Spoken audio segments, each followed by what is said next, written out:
All right, hello and welcome to the hottest day of the year. It's 34 degrees out and I'm sweating to death, but we're out here shooting anyway. So today we are going to be covering the 5 common mistakes that beginner shooters make and how we fix them. Let's get into it.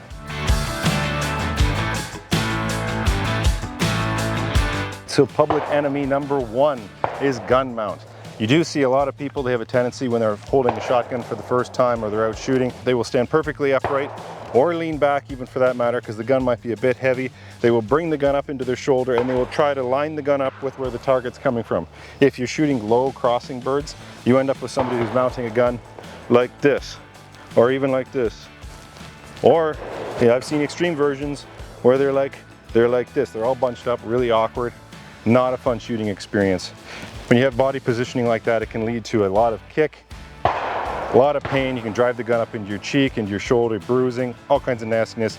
If you're a new shooter, we want you to have fun. We don't want you to hurt yourself. So doing it properly is the secret right off the hop.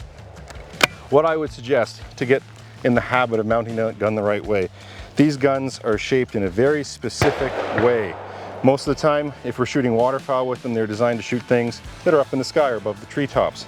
So again, standing upright, if we bring the gun up into our shoulder on a 45-degree angle, we get something that kind of looks like this. And then you put your face down on the gun, you'll find instantly you start looking like you're doing what you're supposed to do. If you're shooting low targets for that matter, you do this sort of thing and you bring the gun down, not with your arms, not in your shoulders, nowhere else other than your waist.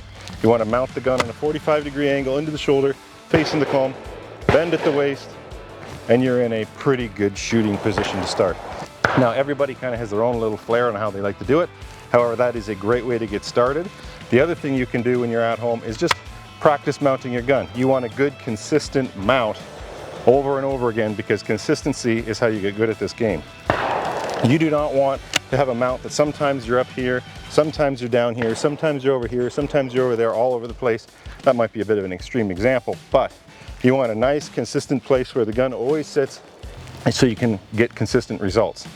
If you don't have a good consistent mount, you're going to find you miss targets sometimes and you have no idea why you're missing them. Well, a good big part of that is because maybe the gun's a little low in the shoulder and you're over the gun a little more than normal, which means it's going to actually shoot a bit high compared to what you're used to. Or you might be the other way where you might be really deep into it. In that case, it's going to shoot a bit low from what you're used to. So really consistent gun mount is important, and that's how you fix the first problem. Let's go on to the next one.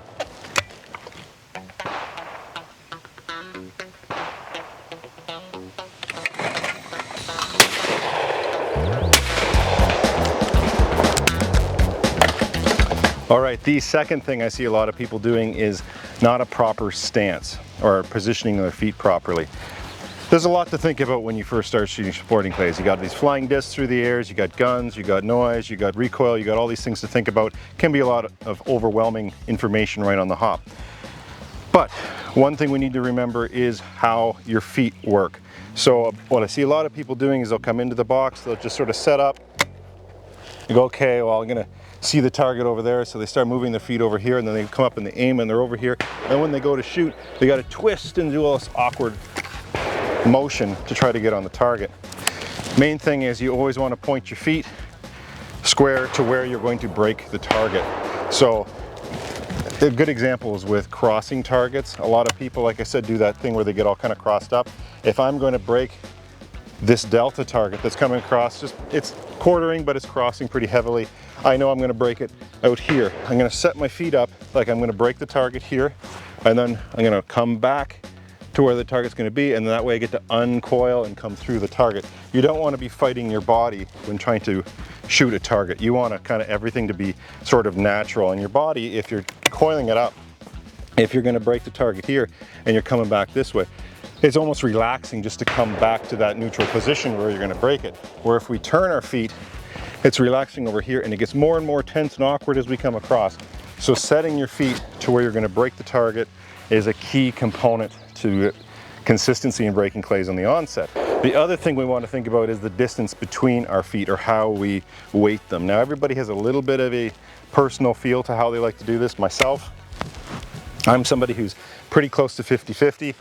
I do lean forward a bit and there's a little bit more weight on the front when I'm shooting low targets. However, when I'm shooting higher targets, because I've been at the waist, I'm more on my back foot. So it transitions depending on how high my gun is. You'll see a lot of English shooters that shoot really feet together almost, and that enables them lots of twisting action and that sort of thing, which can be helpful as well.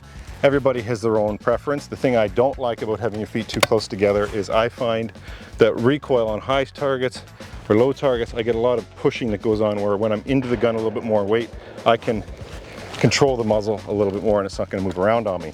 Again, a personal preference, but the key takeaway here is you want to make sure that you set your feet up on the break point or where you're going to break the target.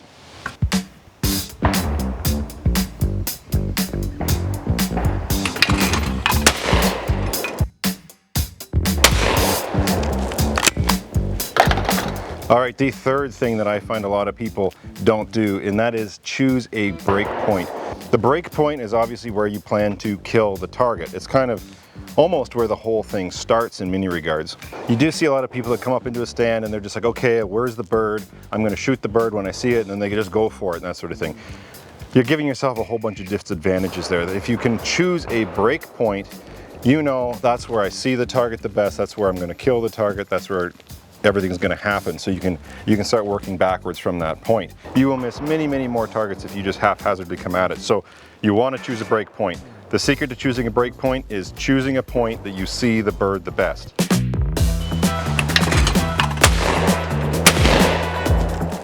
All right, now after choosing a break point, the next important thing is choosing a hold point. There's a couple different things to consider when choosing a hold point. However, if we're going to keep it simple for this video, it's just going to be typically the hold point is somewhere along the line of travel of the bird before the break point and before the machine. If we look at this C target, it's quartering, it's kind of crossing to my position, so let's just call it a crosser for the sake of keeping it sort of simple. I'm going to kill the target over here, the machine is over here. My hold point is going to be roughly 50% of the way back to the trap. Now the second part of that is you want to make sure that you're on the line of the bird. You don't want to be too high, you don't want to be too low, you want to be on the trajectory of the bird. The reason for that is it takes away the possibility, or limits the possibility, of you shooting high or low on the target. Because if you think of it at targets as just a straight line traveling left to right, if you're moving the gun on that line, how can you miss high or low if you're on that line, right? Where if you're coming in from off the line and you have to kind of acquire the bird and turn the gun and bring it back and all those sorts of things, you have all these complicated movements that you're trying to put in there. It introduces the possibility of you missing high or low. Now, being a little low typically I find is better than being a little high. There's a couple reasons for that we can get into in another video. But again, choosing a hold point is an integral part of the whole picture. Let's go on to the next one.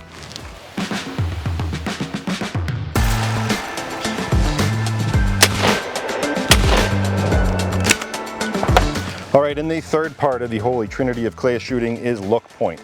Now, what's a look point, you might ask? It's pretty much just as it sounds.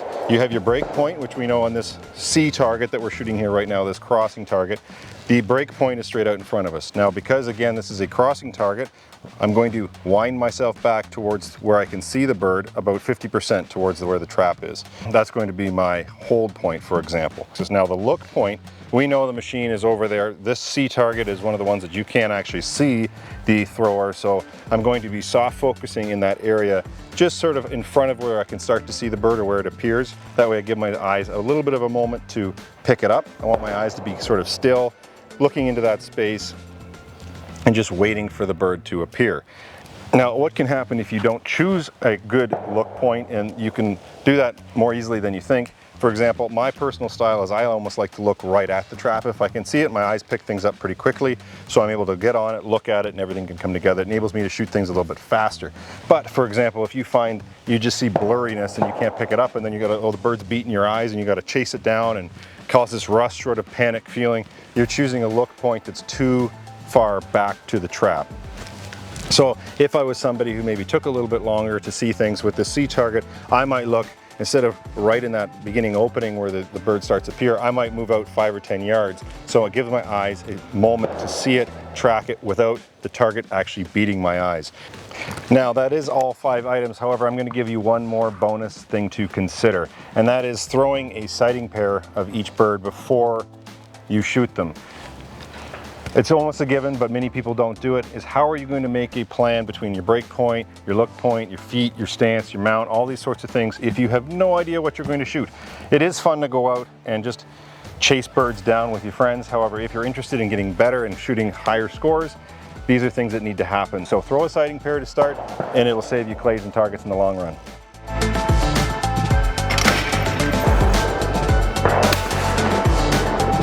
All right, everybody, that's all we have for today. I do appreciate everybody watching. If you guys have any thoughts, comments, concerns, please leave them in the comments down below. I do enjoy hearing from you guys. And if you have some ideas for videos that you guys would like in the future, by all means, also leave those down below. And until the next video, keep shooting, guys. Cheers.